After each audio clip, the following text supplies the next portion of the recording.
Баршаңызға қайырлы кеш. Бүгін сіздермен бешбармақтың вареникке қосылған түрімен таныстырмақшымын. Өте ерекше тағам. Ыдысымызға салқын суымызды құйып, етімізді салып, бетін жауып қайнатып алатын боламыз. Етіміз қайнағаннан соң бетін тазартып алып тастаймыз. Бұл тағамды ең алғаш рет ресторанда жеп көрген болатынмын. Өзіме ұнағандықтан сіздермен де бөлісуді жөн көрдім. Сіздер де дайындап көріңіздер. Ерекше тағам, қонақтарыңызды таң қалдырары сөзсіз. Сорпасын осы қайнаған кезде сүзгімен тазалап аламын. Әр жерде әртүрлі жасайды. Сіздер өздеріңіздің қалауыңыз бойынша жасап алыңыздар. Кей өңірде осы еттің сорпасын ішпейді деп естігем. Сіздерде қалай? Комментария бөліміне жаза кетіңіздер. Және де бөлек ыдысымызға қазымызды қайнатып алатын боламыз. Дәміне қарай тұзын салуды ұмытпаймыз. Және картобымызды суға қойып бұқтырып қоятын боламыз. Қазымыз бір қайнағаннан кейін видеодағыдай әрбір жерінен кесіп шығыңыздар. Керіден салып 1 сағаттың көлемінде жай отта пісіріп алатын боламыз. Қазір осы вареникеларымызды қазының сорпасына пісіретін боламыз. Ендігі кезекте қамырын дайындауға кірісеміз. Ұнымызға 1 дана жұмыртқамызды жарып салып, оның үстіне сұйық майымызды құйып, жақсылап араластырып алатын боламыз. Видеом ұнап жатырған болса, тіркеліп, лайк басуды ұмытпаңыздар. Қайнап жатқан сорпамыздан ысылай алып, қазір қамырымызға қосатын боламыз. Барлық керекті мөлшерлерді описание бөліміне толықтай жазып қоятын боламын. Жайма нанның қамырында осы сорпаға дайындасаңыздар, өте дәмді болып шығады.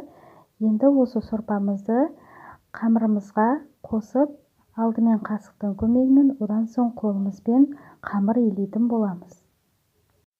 Достар, менің қазақша контентті каналымды қолдап, тіркеліп қоюды ұмытпаңыздар. Және де комментария бөліміне сіздерге ұнап жатырса жаза кетіңіздер. Ол мен үшін өте маңызды. Қамырымызды 5-7 минуттың шамасында асықпай, тығыздап, нығыздап илеп алатын боламыз. Иісі қанып иленген қамырымыздың бетін жауып, 30 минутқа демалтып қоямыз. Картобымыз пісті, оны суытып, пюре жасап аламыз. Оның үстіне тұз бұрышын дәміне қарай және 50 мг сүтімізді қосып, барлығын жақсылап араластырып алатын боламыз.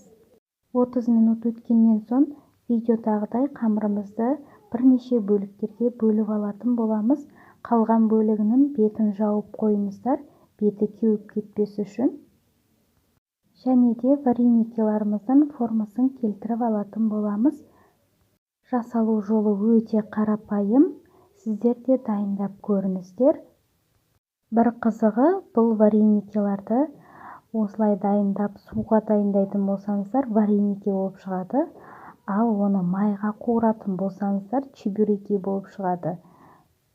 Оқтаудың көмегімен формасын келтіріп алдық. Енді оны айналасын созып жіберіңіздер, қалың болып кетпес үшін.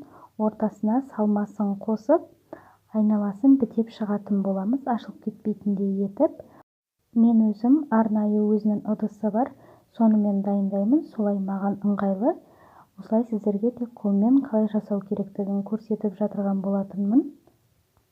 Осындай ыдысты алып қойсаңыздар, өте ыңғайлы достар.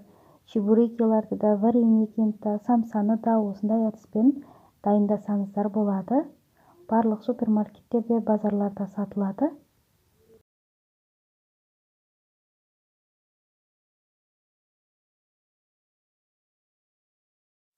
Барлық вареникеларымызды бірдей формада дайындап алдық.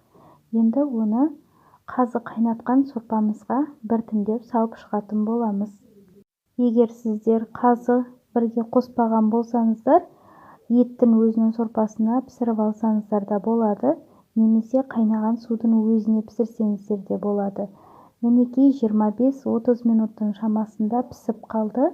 Өте қатты отқа қоймаңыздар. Барлығын бірге салсаңыздар, бір-біріне жабысып қалуы мүмкін, сорпа жетіспей. Сондықтан да 2 бөліп салып алыңыздар. және де пиязымызды өзіңіздің қалауыңыз бойынша турап, сорпасын құйып бір қайнатып алатын боламыз.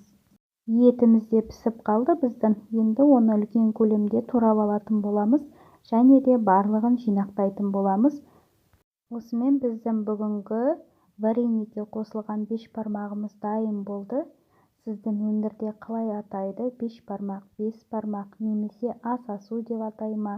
Жаза кетіңіздер комментарияға.